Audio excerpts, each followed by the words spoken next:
कुछ जगहें, कुछ मौसम ऐसे होते हैं जिनके साथ हमारी स्वीट मेमोरीज़ अटैच होती हैं। वैसा ही ये आज का दिन 31 दिसंबर 2024 है। इस सीज़न की आज पहली धुंध पड़ी हुई है और ये धुंध जो है ये याद दिलाती है मुझे अपने कॉलेज के दिनों का।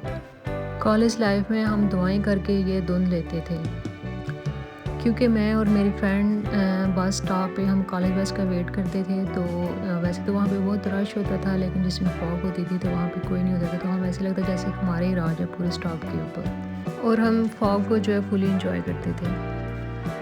अस्सलाम वालेकुम my dear family, I hope all of you doing great. मुझे फॉग देख के तो अपने कॉलेज के दिन याद आ गए, तो पहले मैं उनको याद करने लग गई। तो कैसे हैं आप सब लोग? अच्छा, मैं काफ़ी दिनों से अपना व्लॉग अपलोड नहीं कर सकी बिकॉज़ मैं ट्रैवल में थी और कुछ बिज़ी भी थी, कुछ शादियां वगैरह इस तरह की कुछ मसरूफियत थी। और वैसे मुझे पता नहीं क्या सुस्ती सी हो गई, यानी कि जब आप एक काम करते रहें तो आप वो एक ट्रैक पे चढ़े होते हैं, करते रहते हैं, लेकिन जब थोड़ा सा छोड़ दें तो बंदा सुस्त हो जाता है। ऐसे ही मेरे साथ भी हुआ था।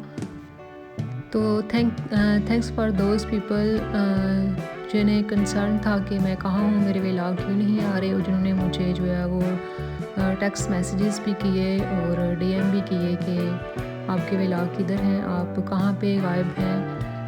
एवरीथिंग इज़ फाइन, सो अल्हम्दुलिल्लाह सब ठीक है। बस मैं थोड़ी सी आउट ऑफ सिटी थी, तो इसलिए मैं अपना व्लॉग नहीं अपलोड कर सकी।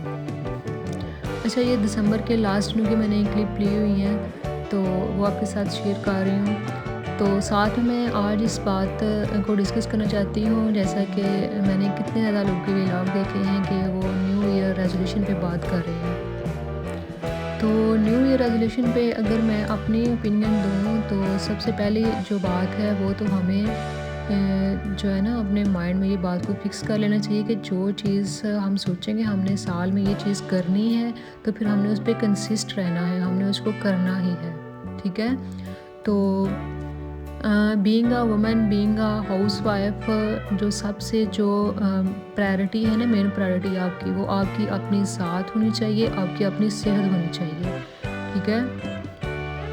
क्योंकि 20s तक तो किसी चीज़ की हमें इतनी ज़्यादा ज़रूरत नहीं होती है अपनी केयर करने की, लेकिन आफ्टर 20s और लेट 30s जो है हमें बहुत ज़्यादा अपनी सेहत की हिफाजत करने की ज़रूरत पड़ती है।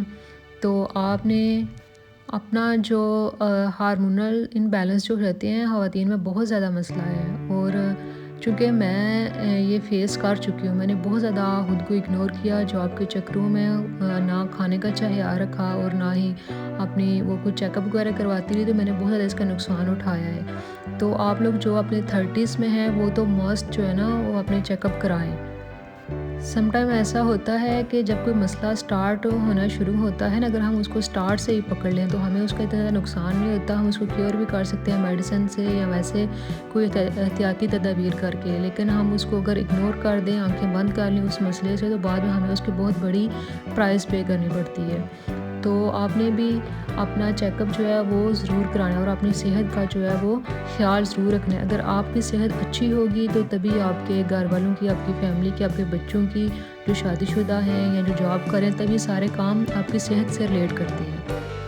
और जो सेकंड चीज़ है वो ये कि आपको थोड़ा बहुत अपना कुछ ना कुछ इन्वेस्ट करना चाहिए, कोई ना कोई काम ज़रूर, कोई स्किल ले लें। इस साल 2025 में आप लोग सोचें कि आपने कोई स्किल लेनी है, आप चाहे स्टिचिंग सीख लें, आप ब्यूटिशियन का कोर्स कर लें, आप कोई लैंग्वेज कोर्स कर लें, आप कुछ भी करें, लेकिन बिल्कुल जो है ना सोमो बुकमो होकर नहीं बैठना चाहिए, कुछ ना कुछ सीखते ही रहना चाहिए, चाहे आप एज के किसी भी हिस्से में हैं। लाजमी नहीं ये 20s 30s में ही सीख सकते हैं, आफ्टर 40 और 50 में भी आप लोग बहुत कुछ सीख सकती हैं। और कुछ नहीं तो आप लोग कुरान पाक को तर्जमा और तफसीर के साथ ही पढ़ना शुरू कर दें।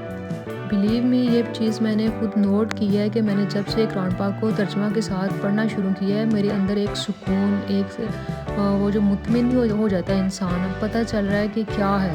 यानी कि सिर्फ अरबी पहले पढ़ी थी, कुरान पाक की इतनी समझ नहीं थी, जस्ट अरबी में हम पढ़ देते थे, उसमें क्या लिखा हुआ है नहीं पता, क्योंकि अरबी हमारी लैंग्वेज नहीं है। लेकिन अब मैंने उसको उर्दू में पढ़ना स्टार्ट किया है तो इतना मज़ा आता है और मुझे लगता है कि हर मेरे सवाल का जो जवाब है ना वो मुझे मिल जाता है। और मुझे वो एक नावल याद आता है, मुसहफ़ था शायद, उसमें मैंने पढ़ा था कि हर लड़की को उसका जवाब जब वो कुरान पाक खोलती थी तो मिल जाता था। बिल्कुल ऐसा ही सीन मेरे साथ भी हो रहा है।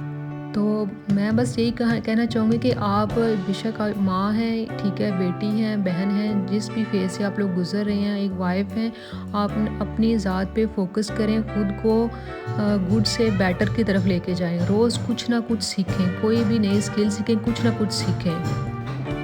क्योंकि चलते रहने का नाम ही ज़िंदगी है, फ्रीज़ तो मुर्दा होते हैं। तो जब तक अल्लाह पाक ने हमें ज़िंदा रखा हुआ है तो हमें अपने आप को डिस्कवर करना चाहिए। हमें फ़िज़ूल नहीं अल्लाह ने भेजा हुआ है, आप सोचें कि हमें अल्लाह पाक ने क्यों भेजा हुआ है।